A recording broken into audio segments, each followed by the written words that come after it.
খেয়াল করবেন, জিনিসটা একটু বোঝার চেষ্টা করবেন। যে ভালোবাসার নির্দিষ্ট কারণ থাকে সে ভালোবাসা বেশি দিন টিকে না। মনে করেন আপনি কাউকে ভালোবেসেছেন তার হাসি দেখে, এই হাসি যতদিন সুন্দর লাগবে ভালোবাসা থাকবে, হাসি যখন সুন্দর লাগবে না ভালোবাসা অটোমেটিক শেষ হয়ে যাবে। তো সত্যিকার ভালোবাসা কি জানেন?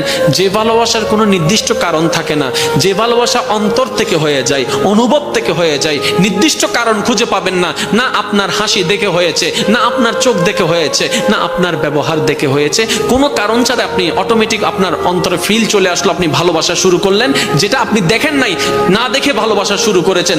দেখবেন এই ভালোবাসা কখনো শেষ হবে না। মনে রাখবেন এটা রহমানের দরবার থেকে স্বামীর অন্তরে স্ত্রী, স্ত্রীর জন্য স্বামীর জন্য আসা ভালোবাসা। কেমন ভালোবাসা? এই ভালোবাসা কখনো ডিভোর্স আনবে না, কারণ সে সারা জীবন কেটে যাবে কেন ভালোবাসি কেন ভালোবাসি এই কারণ খুঁজতে খুঁজতে জীবনেই চলে যাবে, জীবনেই শেষ হয়ে যাবে, ডিভোর্স হওয়ার কোনো সম্ভাবনা আর থাকবে না। বলেন না সুবহান।